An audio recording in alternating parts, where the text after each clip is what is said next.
Bom, pessoal, bom dia a todos. Estamos aqui ao vivo para mais uma live, né, do Instituto de Direito e Educação. Estou aqui aguardando a entrada dos professores Eduardo Viana e do professor Pedro. O professor Eduardo Viana já solicitou aqui a entrada. Deixa eu ver se está tudo certo. Deixa eu autorizar aqui a entrada. Olha, o professor Eduardo Viana já entrou. Bom dia, professor Tudo Guilherme. bom? Tudo bem? Tudo bom, Prazer Eduardo? revê-lo. Tudo ótimo. Estamos só esperando o professor José Maria Panoeiro entrar para a gente começar o nosso debate, né? Excelente. Você me ouve bem? Sim, sim, sim. Eu não estou te ouvindo, eu acho que eu estou com o microfone ligado. Pronto, me ouve? Agora sim, agora sim. Eu tirei meu microfone aqui, eu estava com meu Certo. microfone e não estava te ouvindo bem. Bom, vamos esperar só o professor José Maria entrar, né? Deixa eu ver se ele já encaminhou a solicitação aqui. Ainda não. Deixa eu ver. Assim que ele entrar, a gente dá início à nossa live. Certo. E já queria de antemão, Eduardo, lhe agradecer, né? Tanto tempo, né? Depois a gente veio a se Sim, sim. reencontrar, né? Bom, Verdade. para todos que estão nos acompanhando aqui, o Eduardo, ele além de ser um amigo querido, ele foi um companheiro que eu conheci lá em 2008, né? Na UERJ, quando começamos na primeira turma de mestrado, né? Da UERJ. E Exato. acho que foi minha empatia à primeira vista, né? O Eduardo é um cara muito comprometido com o estudo do direito penal, além de ser um ser humano espetacular, né? Um ótimo amigo, uma ótima pessoa. E depois acabamos ficando um tempo sem nos encontrar, né? E, enfim, agora voltamos aqui nessa live para a gente tratar de um tema que é um tema muito, enfim, controvertido, muito delicado. Sim, sim. Imagino que seja hoje um dos temas mais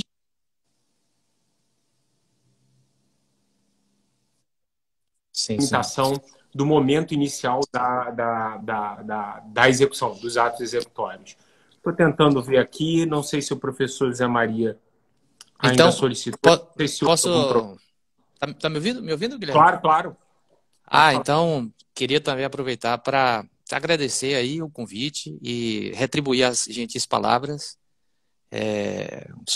A gente realmente teve aquela simpatia acadêmica desde o princípio, então muito obrigado depois de tanto tempo. Isso diz muito sobre a gente, né? Nem bom ficar mencionando muito data. E agradecer a quem está nos assistindo aqui, dedicando um pouco do tempo para a gente poder discutir esse que certamente é um dos maiores calcanhares de Aquiles da dogmática penal. Verdade, Eduardo. E para você ver, né? Assim, lá se vão aí mais de 11 anos desde o término do nosso mestrado, né? Enfim, a gente acabou. Você voltou aí a lecionar na Universidade Federal da Bahia, também na Universidade Estadual de Santa Cruz, em Ilhéus, né? A Universidade Estadual de Santa Cruz, não é isso? Sim, sim. Isso. Sim, sim, sim. Enfim, eu no Ministério Público Federal acabei saindo do Rio de Janeiro, indo para Brasília, fazendo atividades administrativas e depois de 11 anos a gente se reencontra aqui para tratar de um tema que, inclusive, eu li o seu artigo, a gente vai falar muito sobre ele hoje na live. É um dos melhores escritos em português sobre o tema, eu não tenho dúvida nenhuma quanto a isso. Ó, o Zé Maria entrou aqui na live. Eu acho que ele está nos Pronto. assistindo, mas eu não sei se ele já pediu para entrar, a solicitação de entrada na live. É. Estamos só Ó, esperando o professor José eu Maria. nunca fiz uma live, né? Então eu investiguei antes como é que fazia para não pagar muito mico. Tem problema não, rapaz. Isso é um problema geracional que eu também entendo e te entendo. Né? Deixa eu ver aqui. Eu acho que ele ainda não solicitou a entrada. Não sei se ele está tendo algum problema para entrar. Pode ser, Né? pode ser. Acho que a gente pode esperar um pouquinho, né, Eduardo? Só Sim, para sim, sim, sim, espero. talvez seja Espero, sim. importante a gente ter a participação do professor Zé Maria. Zé Maria Panoeiro também é um outro grande amigo que eu acabei com a minha saída do Rio de Janeiro para Brasília, né? Sim. Depois ficando um tempo sem reencontrá-lo e de novo, graças à tecnologia, a gente consegue se encontrar à mesma distância, né? Sim, é verdade. Esse é o legado, esse é o legado da pandemia, né? Pois é, a gente Encurtar as conseguiu fazer distâncias tudo à e eliminar as distância. fronteiras. É Eu verdade, queria, né? eu tô vendo aqui um bocado de aluno meu, então deixar um beijo aí para todo mundo Isso, cara. Se e você quiser dizer que é um mencionar, prazer. se você quiser, enfim, mandar um abraço para eles. Estou vendo aqui vários colegas também, Sim, né? sim, sim, Vários sim, sim. alunos e não por outra razão te elogiando, né? Não poderia ser diferente. Vamos ver se o Zé Maria está O povo é entrando caridoso. e, enfim, não sei se aconteceu algum problema com o professor Zé Maria Panoeiro. Se quiser esperar mais um pouquinho, para mim, por mim tudo bem, Guilherme. Tá tudo Podemos, a ótimo. gente pode, É, Eduardo. Na verdade, eu acho que eu já posso começar a sua apresentação, né? tá. Assim que o Zé Maria Panoeiro entrar, a gente começa a apresentá-lo e já contextualizando o tema, né? Assim que o Zé Maria Panoeiro entrar, a gente dá continuidade ao nosso debate, né? Bom, o professor Eduardo Viana, ele é professor de Direito Penal na Universidade Federal da Bahia, professor de Direito Penal também na Universidade Estadual de Santa Cruz, em Ilhéus, na Bahia. Ele, como eu já cheguei a mencionar aqui no bate-papo inicial, ele é autor de um artigo excepcional, para mim, o melhor artigo escrito sobre o tema tentativa. O artigo é intitulado O Problema dos Limites entre Atos Preparatórios e Tentativa. E ele foi publicado na Revista dos Tribunais, né, número 79, e ele é autor de 3 publicações. Primeira, O Dolo como Compromisso Cognitivo. Salvo engano, Eduardo, esse livro foi fruto da sua dissertação, sua tese de doutorado, né? Sim, O sim. professor José Maria pediu aqui para adicioná-lo, mas eu não estou conseguindo. Foi o convite. Ele o Zé Maria, eu acho que ele está nos assistindo. Você tem que solicitar para participar ao vivo. Deixa eu ver aqui. Chegou. Acho que agora eu consegui. Deixa eu ver. Bom, Zé Pronto. Maria. Ó, pronto. Olha aí. Olha Agora, aí.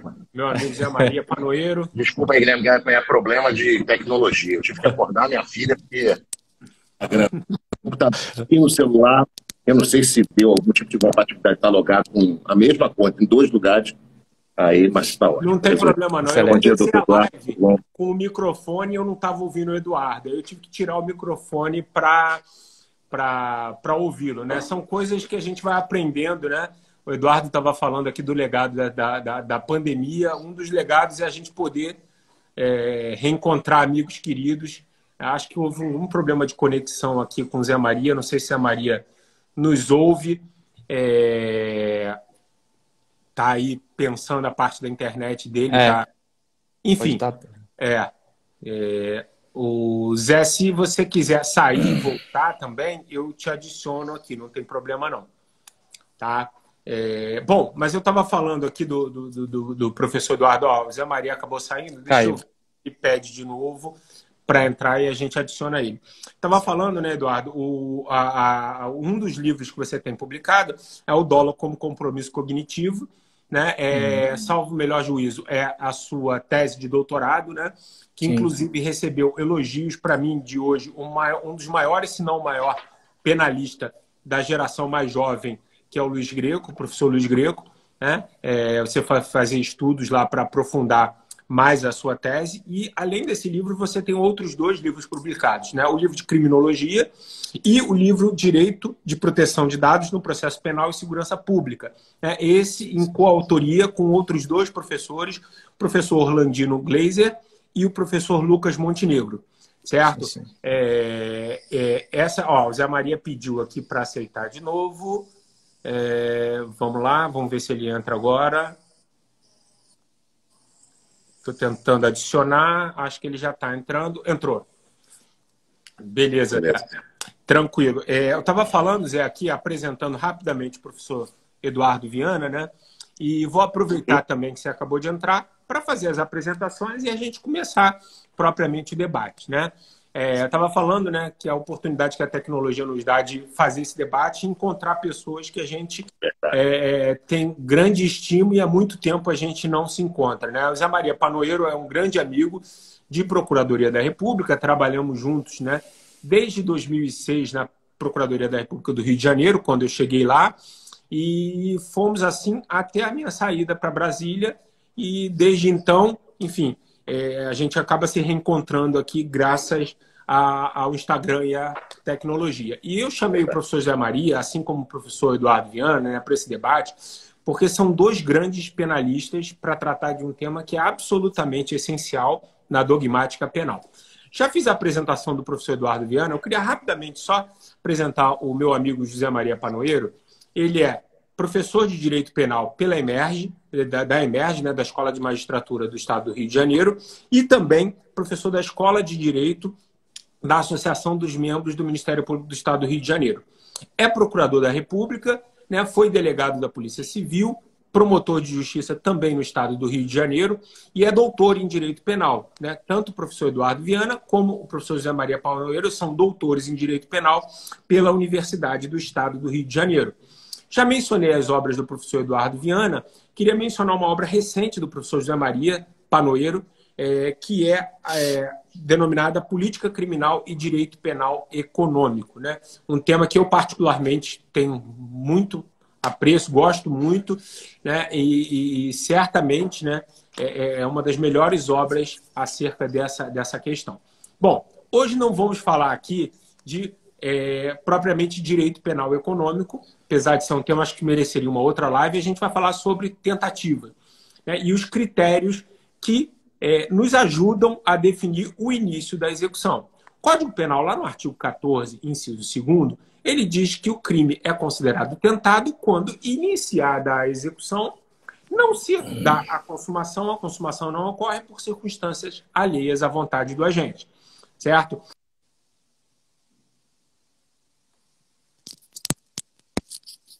Definir o momento do início da execução para que tenhamos, né, a caracterização da tentativa. No entanto, né, a gente sabe que esse é um dos grandes temas, um dos temas mais complexos da dogmática penal. É a definição do momento inicial da tentativa. A gente sabe que existe o chamado iter criminis, que começa com a cogitação, depois passa para a preparação. Da preparação temos os atos executórios e a consumação.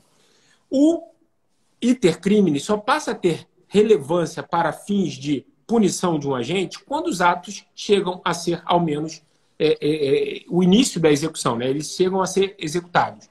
A preparação, em regra, ela é indiferente, não é punida. Eu não gosto muito dessa expressão, em regra, os atos preparatórios são impuníveis, porque na prática, eles são sempre impuníveis, né? Eles só não são quando você tem uma tipificação autônoma e aí ele deixa de ser um ato preparatório e passa a ser um ato executório. Só que a grande questão é a definição do momento, desse momento em que a gente deixa de ter um ato preparatório e passa a ter um ato executório. Esse momento, se a gente for olhar, e a gente, na segunda parte dessa live de hoje, a gente vai tratar de alguns julgados do STJ, a gente vai ver que a jurisprudência, não apenas a jurisprudência, como também a doutrina, tem oscilado e tem trabalhado com vários aspectos, com várias teorias acerca dessa diferenciação entre atos preparatórios e atos executórios. E eu queria começar a nossa live de hoje falando exatamente disso, dessas teorias, né? Eu acho que é importante a gente fazer um apanhado rápido, breve, sobre essas principais teorias, os principais aspectos acerca dessa definição, as principais dificuldades, para a gente contextualizar o pessoal que está nos ouvindo, para depois aí sim a gente enfrentar os principais julgados do STJ sobre o tema, numa visão crítica ou elogiosa ou propositiva, seja lá como a conversa se encaminhar. Eu vou começar agora rapidamente, né, passando a palavra para o meu amigo professor Eduardo Viana, para o professor Eduardo Viana fazer breves considerações aqui sobre essa temática, né? Eduardo, então, assim, quais são as principais teorias que tratam dessa diferenciação entre atos preparatórios e atos executórios, né? E como essas teorias têm sido, de alguma forma, utilizadas na prática, tanto aqui no Brasil como também, né, no direito comparado, para tentar definir e delimitar essa questão entre atos preparatórios e atos executórios. Bem, bom dia a todos e a todas que nos assistem. Eu queria iniciar agradecendo ao meu colega de debate, professor Dr. Panoeiro, a quem já conheço por meio das obras, mas não o conhecia pessoalmente, mas sim virtualmente. Sim, você conhecer pessoalmente, mas virtualmente temos o prazer de compartilhar essa live. Queria agradecer ao meu amigo professor Dr. Guilherme Guedes Raposo, meu colega lá. Como eu disse, Guilherme, não vou depor contra a nossa idade, assim, de algum tempo, lá da primeira turma do mestrado da UERJ, e aí, se vão alguns anos, a gente, academicamente, seguimos caminhos distintos, mas agora, academicamente, nos reunimos. Queria agradecer também a todos os alunos que nos assistem, obrigado aí, vi um monte de aluno querido, não vou mencionar para não cometer indelicadeza, e também alguns colegas que são promotores, doutor André Wagner, doutor Adriano Firmino, lá do MPMG, MP Goiás, a quem saúdo todos. Pois bem, vamos lá. Eu respondo a sua pergunta, Guilherme, primeiro fazendo alguns ajustes. Assim. A teoria da tentativa, eu tenho 10 minutos, né? Me corte, porque eu sempre falo muito, sou meio mal educado e passo o tempo. Por favor, pode me cortar. Estudar a teoria da tentativa é um sério problema, porque hoje a gente está estudando uma dimensão da tentativa, que é a dimensão de se determinar quando é que se começa a tentativa. Mas existe um elemento antecedente fundamental, que é justamente responder à pergunta por que punimos a tentativa.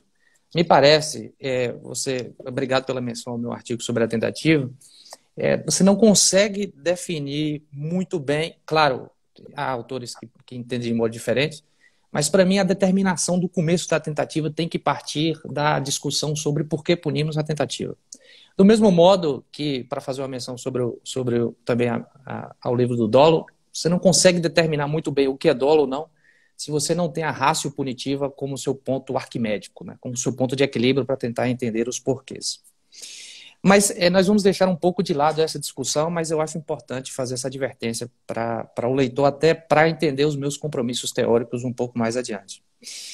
Uma segunda questão que também é muito importante, que os julgados sobre os quais discutiremos passam um pouco por cima disso, é que nós podemos discutir a tentativa em tipos penais básicos, uma subtração, mas também temos que discutir a tentativa em tipos penais qualificados. Porque a realização de uma elementar qualificadora nem sempre significará a realização do tipo penal base. E um dos julgados sobre os quais nós discutiremos trata justamente dessa questão. Esse me parece um ponto importante sobre o qual a literatura nacional e a jurisprudência não têm dado a devida atenção. É importante saber se estamos diante de um tipo qualificado ou agravado ou não, e a partir daí tentar traçar o começo da tentativa, porque não é necessariamente sincrônica. Eu posso realizar um elementar qualificador e não iniciar a realização do tipo penal base. Um terceiro ponto, antes de responder diretamente a sua pergunta, e que é importante ressaltar, porque isso condiciona a minha resposta, é que a grande miríade de teorias que existe em torno da tentativa, o que é bastante curioso, inclusive, deriva do nosso marco legal. Isso, para mim, é de extrema importância. A literatura nacional costuma fazer menção a um sem número de teorias que são pensadas para um marco legal diferente do nosso. E isso causa um sério problema, porque nós realizamos a importação da teoria sem a respectiva inspeção de fronteira. Porque quando eu comparo, por exemplo, o Código Penal paraguaio, o código sobre o qual talvez eu fale um pouco mais adiante, o Código Penal argentino, o Código Penal espanhol, o Código Penal alemão e o Código Penal brasileiro, nós temos marcos legais completamente distintos. E isso condiciona não só a discussão sobre o porquê punimos, senão também quando se inicia a tentativa. Então é importante que quem nos assiste tenha em mente que uma boa parte das teorias sobre as quais eu falarei logo adiante não são compatíveis com o direito penal brasileiro. E, lamentavelmente, elas seguem sendo mencionadas aqui sem a referência de que essa menção se deve ou deveria ser feita de lege ferenda e não de lege lata. Isso é importante. O parágrafo 22 do Código Penal alemão é completamente diferente do nosso artigo 14, que é diferente do Código Penal paraguaio, por sua vez. Pois bem, dito isso, a sua pergunta você começa com uma observação interessante, e aqui eu também exonero um pouco a nossa jurisprudência, a nossa literatura, sobre a aplicação oscilante de critérios. Guilherme e Panoeiro, permitam-me dispensar os títulos, é um problema, acho que geral. Assim, se você percorre a literatura e a jurisprudência alemã, por exemplo, você vai ver em boa parte dos casos uma combinação de critérios. Se você persegue a literatura latino-americana, você também vai ver uma boa parte de combinação de critérios. E talvez por isso, e já começo a falar de uma primeira teoria, há quem defenda que essa determinação do marco sobre o começo da tentativa deve ser deixada de lado, porque é impossível chegar a uma regra geral aplicável a todas as categorias de delitos e todos os tipos de delitos, que possa, portanto, compreender todas as formas de aparecimento fenomenológico do crime. E, portanto, essa teoria agnóstica deixa de lado essa necessidade de se definir. Eu, particularmente, entendo que a existência de uma dificuldade de definição não significa que ela deve ser deixada de lado, né? O fato de não enxergarmos a cerca à noite não significa que ela não está lá. Então, a ciência deve sempre tentar encontrar algum critério para poder determinar o começo da tentativa, porque isso significa, basicamente, a distinção, conforme você bem observou no início, entre punição e ausência de punição, que é a regra geral. E quando você entrega isso um pouco ao arbítrio do judiciário e exonera a ciência dessa responsabilidade, você percebe uma aplicação um pouco irregular de critério. Uma aplicação irregular e como isso é manejado e como esses critérios são manejados meio como malabarismo. Então, um cientista não pode flertar com a possibilidade de autorizar o Poder Judiciário a exercer o arbítrio. Então, me parece que essa teoria agnóstica deve ser deixada de lado. Pois bem, existe um bloco de teorias que eu vou sintetizar, vou chamar de objetivas, que, como o próprio nome sugere, tenta identificar em caracteres externos a identificação do início da tentativa. Esses caracteres externos podem estar relacionados diretamente com o tipo, e aí se faz menção rotineiramente aqui no Brasil, né, a mais mencionada do ponto de vista jurisprudencial e literário da teoria objetivo formal, que, segundo uma parcela dos autores, também não sei com base em que isso é afirmado, sinceramente não sei, teria sido uma teoria adotada pelo Código Penal brasileiro. Eu não sei a razão, o argumento para se defender isso. Espero ter tempo para falar um pouco sobre essa minha crítica. A teoria objetivo formal vai vincular o início da tentativa ao tipo penal, né? Ou seja, a realização da própria subtração, e aí a gente vai ter tempo de falar sobre isso, várias objeções dogmáticas e político-criminais que se deve ter. Um segundo bloco de teorias tenta argumentar no sentido de que não há só uma vinculação com o tipo, com o núcleo do tipo, com o verbo, matar, subtrair, constranger, senão também com aquelas ações imediatamente anteriores que possuem uma conexão natural com o núcleo do tipo. Essa é uma teoria idealizada por Frank, tinha em vista o Código Penal alemão, antes da reforma de 75, e que ficou aqui convencionada como teoria objetivo material. E, portanto, veja que essa teoria ela tenta ampliar um pouco o espectro do início da tentativa.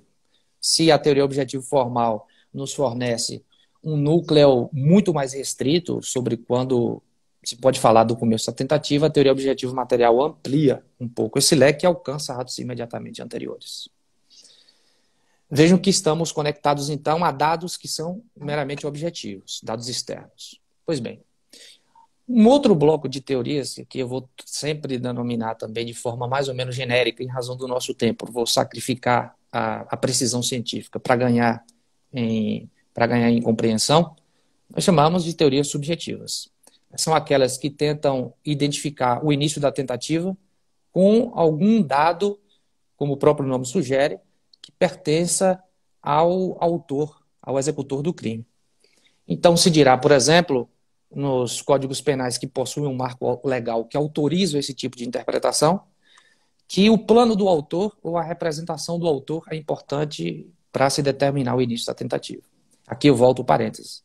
Esse tipo de argumento tem algum sentido ser levantado em marcos legais que fazem referência expressa a elementos subjetivos. Particularmente, conforme digo, já desde a ideia de compreensão do dolo, acho bastante problemático essa penetração de elementos subjetivos no injusto para tentar determinar o que é dolo ou não. Porque, no fundo, a que conclusão somos obrigados a chegar aqui? Que estamos subordinando o início da tentativa ao autor do crime. Ou seja, e me parece que esse tipo de competência não é uma competência do indivíduo, mas é uma competência do direito por meio de uma decisão político-criminal e dogmática. A decisão sobre o dolo, sobre vontade, você desloca a competência para o autor determinar se há ou não. Me parece que não é a melhor solução. Então, eu não posso entregar uma decisão político-criminal ou uma decisão dogmática sobre a imputação nas mãos do autor, para que ele decida de acordo com o plano dele. Não estou dizendo que isso sempre será irrelevante. Eu estou dizendo que isso não pode ser determinante. Pois bem, fora desses dois grandes blocos, existe também uma tentativa de determinação, e isso é extremamente louvável, porque mostra compromisso científico, de teorias que flertam com requisitos de natureza objetiva e subjetiva, e que poderíamos genericamente denominar de teorias mistas. Eu vou fazer menção àquela que talvez no cenário alemão jurisprudencial é a mais mencionada. E também um breve pequeno parênteses. A menção frequente ao cenário alemão não é uma expressão de pedantismo ou algo do gênero, senão porque temos essa ideia de importar todas as teorias sem a devida crítica e essa inspeção de fronteira, né? E que me parecem apontar para o sentido correto, que é a teoria dos atos intermediários. Essa me parece uma boa teoria. Ela te dirá, em maior ou menor extensão, e sacrificando um pouco a prática, que haverá o início da tentativa quando entre a realização do núcleo do tipo e a última ação realizada por autor não houver atos fundamentais que ainda exijam ser empregados pelo autor para que se possa chegar a uma realização ininterrupta, mais ou menos essa é a tradução para o português, a uma realização ininterrupta ou imperturbada do núcleo do tipo. E temos na jurisprudência uma menção a um dado subjetivo que também, logo posso explicar também para quem nos assiste o porquê, há uma teoria chamada do aí vamos nós, né? Aí vou eu, aí vamos lá. Que tenta combinar com esse critério esse dado subjetivo. Então você vai verificar do ponto de vista objetivo se entre a última ação e a realização do núcleo do tipo não existe um ato essencial fundamental, e verificar se do ponto de vista subjetivo existe essa fórmula linguística aí vou eu. E se isso for verificado, você pode determinar que o indivíduo já ultrapassou o umbral da preparação e já ingressou na tentativa. Então, de modo bastante sintético, acho que falei pelo tempo que você me concedeu, seria basicamente todas essas teorias. Só um pequeno parênteses que por lápis eu esqueci de advertir, que também é o seguinte. No início eu falei que é preciso observar se estamos diante de um crime qualificado ou não, isso é importante, mas também é importante, Guilherme Panueiro, a gente saber de que tipo de tentativa estamos abordando, de que tipo de autoria. Porque, regra geral, o critério utilizado para uma autoria individual não será o mesmo para uma coautoria e não será o mesmo para uma autoria imediata. E também apresentará problemas dos delitos de omissão. Então veja a teia de aranha que estamos envolvidos. Porque o que a gente discutia aqui sobre uma autoria individual não necessariamente pode ser aplicada para casos de coautoria e não necessariamente será aplicada para casos de autoria imediata. Então, dito isso, agradeço mais uma vez e vamos partir, esperar o segundo momento.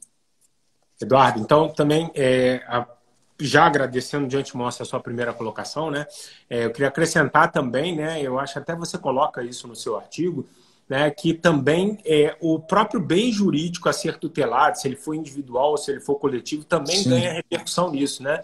Porque quando a gente trabalha com uma das teorias que trabalham com a possibilidade de perigo de dano, de lesão ao bem jurídico, né? Você tem que levar em consideração o tipo de bem jurídico tutelado, né? Enfim, ela que também cria um problema quando você trabalha com a noção de perigo concreto para o bem jurídico tutelado, porque nos crimes de perigo concreto, o próprio perigo já é o requisito para a sua consumação, né? Você coloca muito bem isso no seu artigo. Antes de passar a palavra para o meu amigo Zé Maria Panoeiro, eu queria fazer a menção rápida aqui, né? O Eduardo já fez a menção a vários alunos que têm assistido. Eu vi aqui que a gente está com uma audiência extremamente qualificada, né? Não só alunos do professor Eduardo, alunos do professor Panoeiro, como também colegas advogados, colegas de Ministério Público, e aí eu preciso fazer menção rapidamente os colegas Fernando Oliveira, Danilo Dias, Ronaldo Queiroz, ao professor Antônio Suxberg, né, colega do MPDFT lá de Brasília também, nos assistindo. Queria fazer menção também, Panoeiro, ao desembargador Flávio Lucas, que a gente trabalhou, né, junto aí na primeira instância, um juiz excepcional, recentemente promovido a desembargador do Tribunal Regional Federal da 2ª Região, né, pessoa... Em boa hora. Exatamente, em boa hora, para qualificar ainda mais o Tribunal Regional Federal, né? Então, feitas essas menções, Zé Maria, eu queria... né, depois dessa explanação do professor Eduardo Viana, ouvir um pouco, e aí já entrando, né, sem prejuízo das suas considerações teóricas também, já entrando um pouco, até pelo adiantado da hora, nos casos concretos do STJ. E aí eu acho que a gente pode aliar a questão teórica, que foi muito bem trabalhada pelo professor Eduardo Viana, e com os casos concretos. Basicamente, a gente tem 3 casos concretos aqui que eu queria levantar a bola para a gente trabalhar, né? O primeiro e mais recente, julgado, e inclusive que foi o mote desse nosso encontro, é o agravo em recurso especial número 974254 do Tocantins. Ele foi julgado recentemente, agora em setembro, publicado agora em outubro. E, basicamente, para os nossos ouvintes entenderem qual foi esse caso, né, ali tinham 2 indivíduos que se encontravam no portão de uma residência, e esses 2 indivíduos, quando viram a polícia chegar, eles saíram correndo. Bom, os policiais, eles detectaram e perceberam que eles tinham arrombado o cadeado que dava acesso à garagem e um cadeado que dava acesso lateral a uma residência. Eles empreenderam fuga, os policiais, enfim, acabaram localizando eles e um deles, inclusive, estava armado, né? Esse caso chegou ao STJ e se discutiu se teria havido tentativa ou não de roubo nesse caso, e tendo o STJ entendido que não, adotado a teoria objetivo formal, que foi, inclusive, objeto de crítica aqui na fala anterior do Eduardo, né? Esse caso, inclusive, ele cita um conflito de competência bem antigo, de 2005, que é o conflito de competência 56209, né, do Maranhão. Nesse conflito de competência, o STJ entendeu que não teria havido início da execução no seguinte caso: tinham 2 indivíduos parados em frente a uma agência de correios. Por uma denúncia anônima, os policiais chegaram, né, abordaram esses agentes chegaram até a tentar esconder as armas, acabaram, enfim, sendo flagrados com arma e tudo, e confessaram que pretendiam fazer, praticar o roubo de uma determinada encomenda vinda do Banco Bradesco, que estaria nos Correios. E um terceiro caso, é um caso que ficou muito conhecido no Rio Grande do Sul, onde alguns indivíduos, eles fizeram um túnel, cavaram um túnel de um prédio para ter acesso ao cofre de um banco, cavaram cerca de 70 metros, e quando faltavam cerca de 12 metros, eles foram flagrados e presos em flagrante.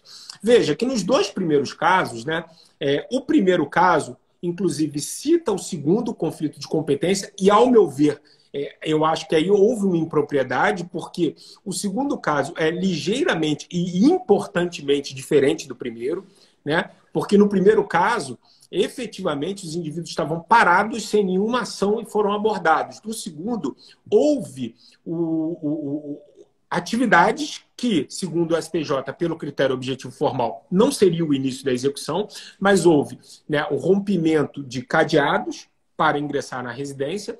No terceiro caso, o STJ não adotou o critério objetivo formal e ele passeou, digamos assim, se eu posso usar essa expressão, por algumas teorias, né? Ele se valeu da ideia do começo de perigo para o bem jurídico tutelado, ele se valeu também desse adendo de Frank, né, que complementa o critério objetivo formal para dizer que a tentativa não é apenas aqueles atos em que o indivíduo inicia o ato executório, a ação típica, a ação descrita no tipo penal, mas também quando ele pratica atos que, de acordo com uma concepção natural, estariam diretamente ligados, né, de forma que você não pode dissociar um do outro. Por exemplo, se o indivíduo está com uma arma, ele puxa uma arma, esse ato está diretamente ligado ao ato de apertar o gatilho. E ele também se vale, ainda que en passant, do critério subjetivo do plano do autor. Nesse julgado, eu esqueci, acabei não citando o número desse terceiro julgado, é o RESP 1252-770 do Rio Grande do Sul. Foi julgado, salvo engano, em 2014 ou 2015. Então, vejam, a gente tem 3 julgados aqui em que o STJ adotou concepções diferentes. Dentro dessa explanação que o professor Eduardo Viana colocou, eu queria, Zé Maria Panoeiro, que ouvir um pouco de você acerca desses julgados, para a gente já entrar no debate desses casos concretos e as suas considerações críticas, elogiosas, o que a gente queria te ouvir um pouquinho sobre isso. Então, obrigado, Guilherme, mais uma vez pelo convite. Nós que compartilhamos aí o professor Gueiros como orientador no nosso... Muito bem lembrado. O Arthur, mestrado, o Eduardo Viana também, né? Eduardo Viana também. Também, o Eduardo também. Engano, Eduardo, você, então, no seu mestrado, o seu orientador também foi o Arthur? Não, no mestrado foi o Japiaçu. Japiaçu. Mas aí, como eu fiz o sanduíche, depois eu terminei saindo do professor Gueiros, mas inicialmente éramos os 3. Perfeito. Tá certo. Então estamos em boa companhia, né, sobre as mesmas orientações. Bom, Guilherme, eu vou então tentar escapar aí do conteúdo aí exauriente que o doutor Eduardo Viana colocou das teorias para a gente focar em algum problema mais direto e concreto. Começo com a minha concordância, e não há como ser diferente, com a observação do doutor Eduardo, no sentido de que certas teorias não passam pela alfândega brasileira. Elas parecem ser literalmente contrabandeadas para o direito penal brasileiro. E, ao serem contrabandeadas, elas vão suscitar problemas, em especial em direito penal. E há uma razão muito simples, muito direta, para que o direito penal produza mais problemas do que em outros setores do ordenamento jurídico. Estamos lidando com liberdade, estamos lidando com uma demanda, por vezes, da sociedade, materializada numa política criminal específica que se dirige a punir um determinado comportamento, e quando nós simplesmente fazemos essa importação, a solução concreta apresentada ou não atende aquilo que era o objetivo fundamental da política criminal, ou, ao revés, produz uma solução que é gravosa demais para o sujeito. Eu tomo apenas como corte linear aqui em relação a esse exemplo, a tal da teoria das ações neutras, ou a tese das ações neutras. E você começa a transitar, o padeiro não pode responder, o taxista que leva o matador não pode responder. Ok. Mas e se o sujeito sabe? Dar carona para a porta de um banco é uma ação neutra. Mas se eu deixo o sujeito na porta de um banco para roubar o banco, será que isso é tão ação neutra quanto não? E nós temos casos aqui na Justiça Federal em que o sujeito vendia passagens para cubanos, hospedava os cubanos no Brasil para providenciarem passaportes falsos e embarcarem. E foram absolvidos em uma vara. Na outra, como havia uma prova demonstrando ele auxiliando o cubano a embarcar, acabaram condenados. Porque, na verdade, a tese da ação neutra era meramente retórica. Mas vejam que o doutor Eduardo chamou a atenção de um ponto. nosso ponto de partida é sempre a legislação. Então, querer transpor teorias desenvolvidas em outros ordenamentos jurídicos só se nós fizermos o adequado filtro. E talvez aqui o nosso adequado filtro seja perguntar, afinal de contas, qual é esse limite que o nosso ordenamento jurídico escolheu para a tentativa. O doutor Eduardo, no seu texto, que é recomendável a leitura, eu vou, inclusive, doutor Eduardo, passá-lo a recomendar aos meus alunos da Escola da Magistratura, porque o texto é bastante interessante, promove um debate ali que eu diria assim, que precisa ser promovido para quem se pretende juiz, né? E ele coloca a dificuldade que a gente tem de traçar um critério de início de execução e faz uma crítica quanto à posição de autores como César Roberto Bittencourt, Guilherme Nutti, que defendem que o Código Penal teria adotado uma teoria objetivo formal. Se nós formos lembrar, meus amigos, a reforma da parte geral do Código Penal de 84 é capitaneada por Francisco de Assis Toledo, tendo, entre outros, Miguel Reale Júnior, Jair Leonardo Lopes, o Heleno Fragoso, vários outros autores. Só que essa reforma de 84, ela começa com um projeto de Nelson Hungria, de 1963, que não foi levado adiante. Então, isso é um referencial de investigação para a gente. Por quê? Porque Hungria estava na comissão do Código de 40, na comissão revisora do Código de 40. E quando você vê a exposição de motivos de 84, ela diz assim, reproduziu-se no que toca aí, ao crime impossível, à tentativa, aquilo que já constava do Código. Outras palavras, eu posso dizer que aquilo que o Nelson Hungria falava para a gente lá, da redação original da parte geral, é válido ainda hoje, porque é a legislação posta. E qual é a teoria que Hungria fala que o Código adotou? Ele fala de teoria realística. E aí você fala assim, mas que diabo que é teoria realística? E aí ele esmiuça dizendo o seguinte, olha, não há como se pensar em tentativa senão com um comportamento humano voluntário, ok, de fato se eu não tiver uma manifestação de vontade no plano dos fatos, eu não vou poder pensar em tentativa, salvo se for discutir omissivos, e aí vale a advertência do professor Quinteiro Olivares, né, o professor Quinteiro Olivares, diz que para cada setor do direito penal, nós vamos ter uma dogmática que vai ter que se adaptar. Vai existir sempre um núcleo fundamental de princípios, culpabilidade, legalidade, taxatividade, etc. Mas isso vai ter que se adaptar quando eu for falar de crimes omissivos, quando eu for falar de crimes culposos, quando eu for tratar da questão do direito penal econômico, quando eu for discutir responsabilidade penal da empresa, não tem como, diz ele. Pretender uma teoria do delito que sirva para tudo é, na verdade, uma pretensão que não se realiza. Pois bem, no nosso caso concreto, Guilherme, que você me passou gentilmente,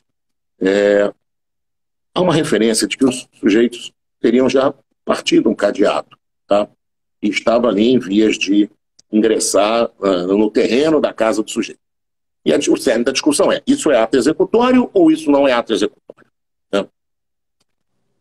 Eu pegaria esse caso e mudaria ele perguntando para você o seguinte, se eles já estivessem arrombando a porta, será que eu falaria já em tentativa? Porque estar arrombando ali o portão externo de uma casa com o ânimo de entrar no local e roubar, será que já é um ataque ao patrimônio que se deva compreender naquilo que é o roubo?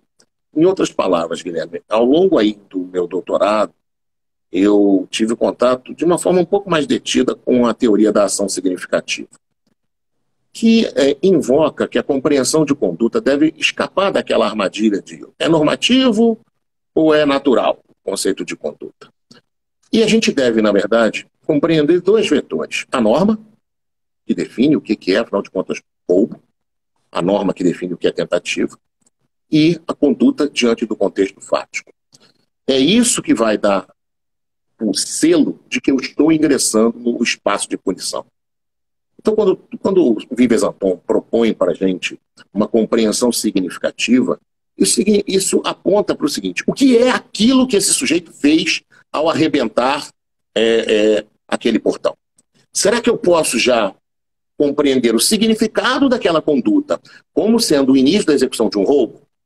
Porque, do contrário, se eu partir para deixar na mão do sujeito definir quando é que ele começa a executar o crime, eu abro a porta, como disse o doutor Eduardo, para sair de casa com a faca, eu estou iniciando a execução do homicídio, que só vai se materializar 50 quilômetros adiante, quando eu encontrar a vítima e esfaqueá-la. Não tem o menor sentido isso. O corte tem que ser, de algum modo, se nós admitimos a posição majoritária no sentido de que a finalidade do direito penal é a proteção de bens jurídicos, tem que ter algum tipo de afetação, algum tipo de periclitação do bem jurídico. Então, tomado em outros termos, eu só posso compreender o significado de uma tentativa se eu estiver compreendendo na ação descrita um ataque direto ao bem jurídico, ou seja, uma situação de proximidade, uma situação em que a realização do verbo se coloca de forma imediata. E aí os exemplos que a doutrina vai colocando, alguns são mais fáceis, né? O sujeito é flagrado à noite dentro da sua casa para subtrair. Você não deu autorização para ele entrar, mas eu vou colocar um outro, e aí eu queria compartilhar alguma experiência que eu tive ao longo desse tempo de atuação na área criminal. Certa feita eu tirava plantão com um amigo e ele me ligou. Nós, delegados de polícia na Baixada Fluminense, ele me ligou para relatar um caso que ele não sabia o que fazer. Uma vila de casas, o sujeito que morava nos fundos espera o marido da mulher que mora na casa mais próxima dele.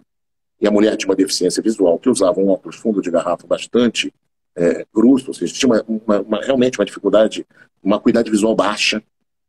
Ele espera o marido sair, o sujeito era vigilante noturno, entra na casa dela, ela está tomando banho, ele vai ao banheiro, retira os óculos dela de lá e se coloca sentado na cama dela, vestido com um saco de lixo, com os braços para fora e o pênis para fora.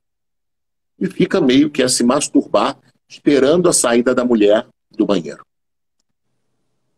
Não sei por qual motivo, o pai da mulher entra no quarto, se depara com aquilo, grita, os vizinhos vêm todos e tomam o sujeito, espancam e levam para a delegacia. Eu teria uma tentativa, no caso como esse. Será que eu posso falar que ele já está naquele círculo ali de proteção do bem jurídico, liberdade sexual, que caracteriza o delito? Outro exemplo que a gente vivenciou na 5ª Vara Federal Criminal aqui do Rio de Janeiro, Polícia Federal, com uma interceptação telefônica, descobre que os sujeitos vão roubar a Caixa Econômica no dia seguinte, na praia de Botafogo. No momento em que eles estão descendo do carro, a equipe da Polícia Federal rende todos eles. Será que eu poderia falar em início de execução? Ou será que isso é apenas um delito de arma, que não é nem mesmo de competência federal? Então, os incômodos que a definição já me encaminhando aqui para o final, que o momento de execução do delito provoca na gente, são tão grandes quanto inúmeras outras situações que a jurisprudência do STJ tem resolvido, a meu ver, de uma forma, eu diria, bastante ruim. No roubo, por exemplo, o STJ está caminhando para uma situação que é esquisitíssima, no sentido de que quase que se o sujeito pegar o objeto, está consumado o roubo. Quando Nelson Hungria dizia que tinha que ter pelo menos um estado tranquilo de posse. Então, ou seja, você tem que pelo menos se distanciar da vítima para que você possa cogitar de consumação. Não obstante, se você pegar os acordos do STJ, parece que é simplesmente o seguinte: pegou. E de onde vem isso? Vem do TJ de São Paulo, essa interpretação. Vem do TJ de São Paulo, levada ao Supremo pelo ministro Lewandowski, num caso em que o sujeito apontou a arma para roubar a moto da vítima, pegou a moto, só que como havia sistema de cortar combustível, ele não saiu do local e foi preso. Isso chegou ao STF para discutir o quantum de redução da tentativa. O ministro Lewandowski pede uma parte para dizer para ele que o simples fato de segurar a moto, para ele já era roubo consumado. E isso não é. Definitivamente não é. Só que, infelizmente, as soluções que são dadas, como você colocou, elas vêm. Um primeiro acórdão, um segundo acórdão repete o primeiro, o terceiro repete o segundo e o primeiro, e tudo vai com base na ementa, e você produz uma jurisprudência. Esse próprio acórdão, eu queria chamar a atenção, esse que você mencionou, o agravo, que é agora de setembro, ele coloca, olha como é que ele coloca assim: o texto legal é muito aberto, não trazendo maior clareza a respeito da precisão de algo que concretamente possa indicar início de execução. É evidente, o texto legal vai ter que ser genérico. Cumpre a cada um de nós, na dogmática penal, definir onde é que está o início da execução do roubo. Porque cada crime tem uma forma diferente de execução. Cada crime terá uma situação diferente conforme o próprio plano do autor. Pense no seguinte, Guilherme. Eu coloco um veneno na geladeira da minha casa para matar a minha mulher. Isso é uma autoria imediata, né? Eu vou fazer com que a vítima se mate. Vítima e instrumento podem se confundir na mesma pessoa. O professor Nilo Batista dá esse exemplo. O professor Nilo Batista diz que, nesse exemplo, ao colocar em marcha o plano criminoso, você tem o início de execução. Qual não foi o exemplo do doutor Eduardo no artigo dele, lá do licor, de não sei o quê, colocado pelo sujeito na porta da casa dele? Mas vejam, o marido quer matar a mulher e ela naturalmente irá beber água na geladeira da casa dela. No outro, o sujeito coloca na porta da casa dele, na esperança de que os ladrões regressarão para buscar aquilo para poder beber aquele licor envenenado e morrer.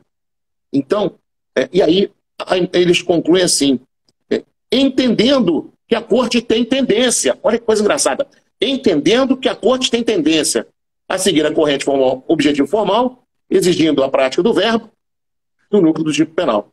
E aí diz que adotou a teoria objetivo formal. Eu pergunto a você então, Guilherme, o sujeito explodiu o cofre, está dentro do banco, está dentro do cofre, mas está contemplando o dinheiro que ele vai levar. Isso é início de execução, Guilherme? Ou isso ainda é ato preparatório? Será que o STJ não teria que ter dito que pelo menos teria um crime de dano ao quebrar o cadeado e que esse dano seria meio para a prática do crime de roubo que aconteceria e cuja execução ainda não se entendia? Porque, afinal de contas, não se confunde a execução do delito fim com a execução dos delitos meio. E apenas só para ciceronear aqui a tese do doutor Eduardo no texto dele, quando ele fala de qualificadora, início da execução da qualificadora e início da execução do crime, eu me deparei com um caso que eu confesso tem uma compreensão em termos de capitulação muito mais próxima da fraude informática espanhola. E são esses casos em que o sujeito coloca um dispositivo de captura de dados na máquina do banco, ele captura os dados, depois ele vai e ele cria um cartão falso e consegue desviar dinheiro. Penso eu que a instituição bancária é enganada, entrega o dinheiro supondo que está entregando para o legítimo. E, para mim, isso é tão estelionato quanto é fraude informática na Espanha. O legislador brasileiro não quis meter o dedo nessa controvérsia, criou uma fraude informática para o estelionato e outra para o furto. Tá? Então vai caber a jurisprudência dizer quando é um e quando é outro. Mas o sujeito, no caso concreto, meu colega havia denunciado, o sujeito colocar a máquina chupa-cabra ali na agência da Caixa Econômica. Saiu, ficou do lado de fora e ficou esperando pessoas utilizarem. Ninguém usou o caixa eletrônico. Ele ficou espantado de ninguém usar aquele caixa eletrônico, voltou várias vezes, apertou no local para tentar fazer com que o negócio não ficasse aparente. Não estava aparente, simplesmente ele deu azar, as pessoas passaram direto. E na terceira ou quarta vez que ele volta ali para olhar, chamam a PM e ele é preso. E ele confessa que ele faz parte de uma quadrilha, uma associação criminosa que faz isso e que normalmente eles conseguem dados de 50 pessoas em cada máquina dessas, né, para ver a ideia do potencial lesivo. O meu colega denunciou por tentativa de furto mediante fraude.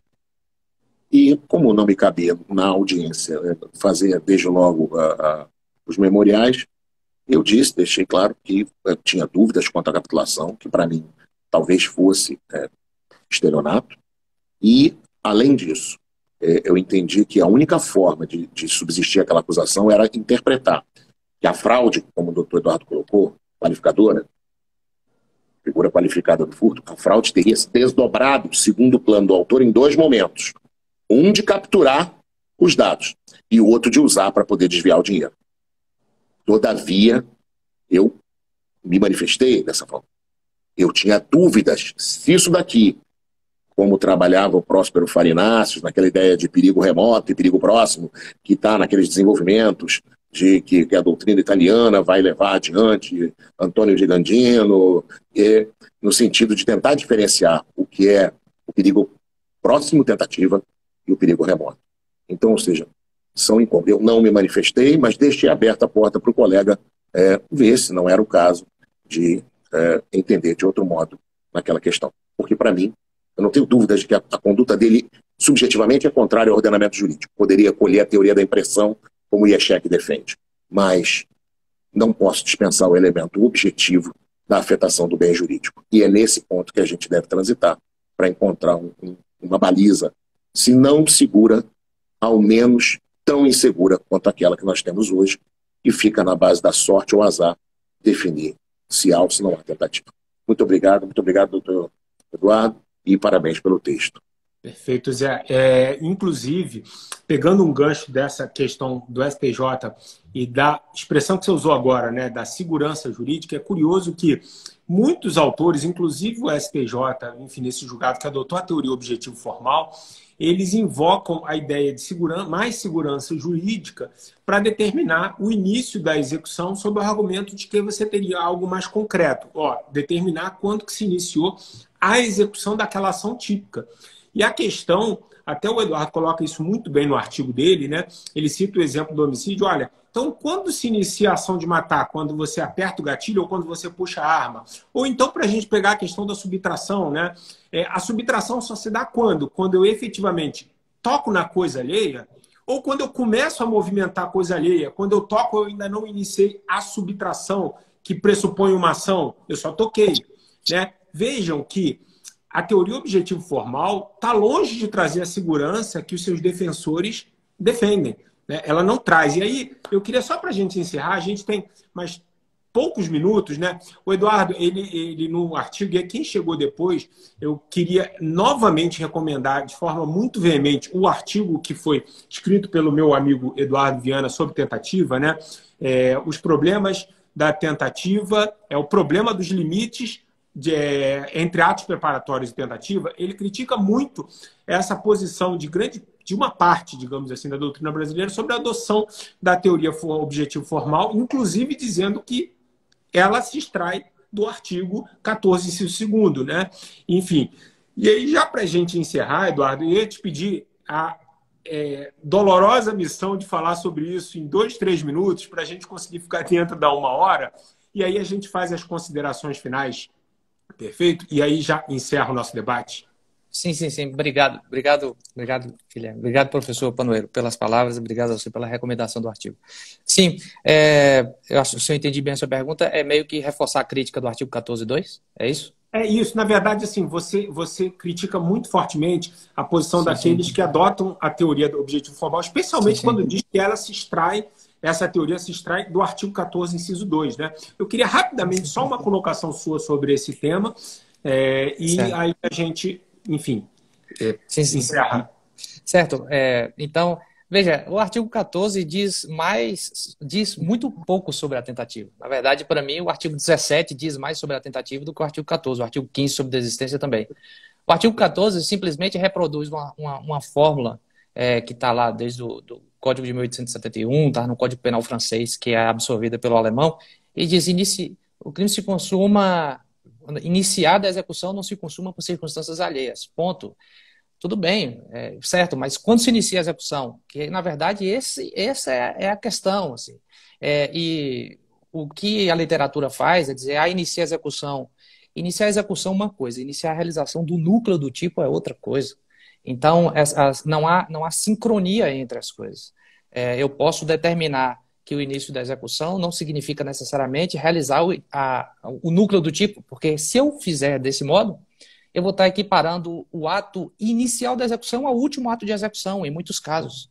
Quando você sincroniza o artigo 14 com a interpretação de cada núcleo, o que você tem é que, beleza, disparar é o primeiro e o último ato de execução de um homicídio. Pegar na coisa é o primeiro e o último ato de uma subtração. Então, do artigo 14.2 não se pode derivar absolutamente nada sobre o início da execução. O artigo 17 diz muito mais sobre tentativa do que o artigo 14.2. Me parece que esse é o ponto. E é isso. Então, me parece ainda muito estranho que a literatura e a jurisprudência sigam fazendo menção a essa teoria objetivo formal, que é... Enfim. E mais, sob o pretexto de gerar uma segurança que não gera, né? Sim, porque exato. Você não consegue definir propriamente em muitos delitos quando se iniciou efetivamente aquela ação típica, né? É tautológico, né? É tautológico. Sim. Inicia a execução quando você inicia o núcleo do tipo. E quando é que eu inicio o núcleo do tipo? Sim. Porque, como o professor Panoeiro falou. Então, só para me posicionar também, me parece que essa decisão aqui sobre o cadeado é efetivamente, como o doutor Panoeiro falou, diferente da outra, e como você mencionou. Para mim, há claramente, sim, o início de execução e haveria uma tentativa.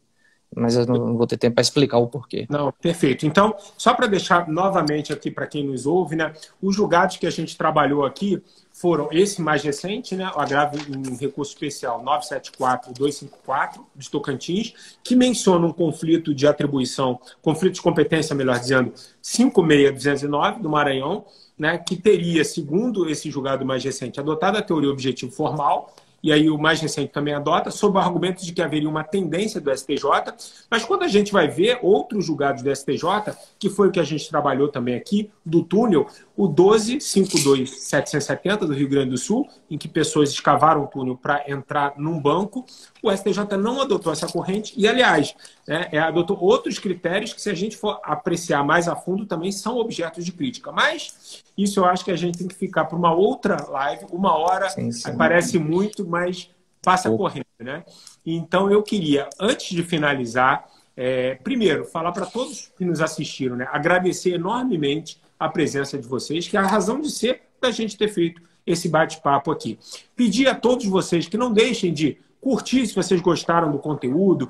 Se vocês tiverem observações críticas, mandem mensagem para o Instituto de Direito e Inovação. Não deixem de seguir o Instituto de Direito e Inovação nas redes sociais. Peço também, enfim, a todos que gostaram desse conteúdo, que recomendem não apenas, né, para que outros o veem, possam ver esse conteúdo, mas também, principalmente, as obras dos nossos professores José Maria Panoeiro e Eduardo Viana, que a gente colocou lá no início da live, esse artigo do Eduardo, enfim, tem muita coisa boa sendo escrita pelos nossos debatedores, e eu acho que quem tem e gosta, quem tem vontade de aprender e gosta do direito penal, não tem como deixar de seguir e ver o conteúdo desses nossos dois debatedores. Eu agradeço enormemente professor Eduardo Viana, meu amigo, né, desde a época de mestrado, professor José Maria Panoeiro, meu amigo de Ministério Público, com quem eu compartilho, né, um grande mérito de torcer para o Clube Regatas Vasco da Gama. Estamos na alegria ou na tristeza, continuamos ali fiéis aos nossos princípios. Tá difícil. Não tá fácil não, Zé. Mas, enfim, continuamos ali. Obrigado, meus amigos. Obrigado. E até a próxima. Espero vê-los num próximo debate. Tá bom? Sim. Obrigado. Bom dia a todos. Obrigado, doutor Panoeiro. Obrigado a quem nos assistiu. Um abraço. Eu que agradeço, Eduardo. Um abraço, Guilherme. Um abraço, Eduardo. Tchau. Tchau.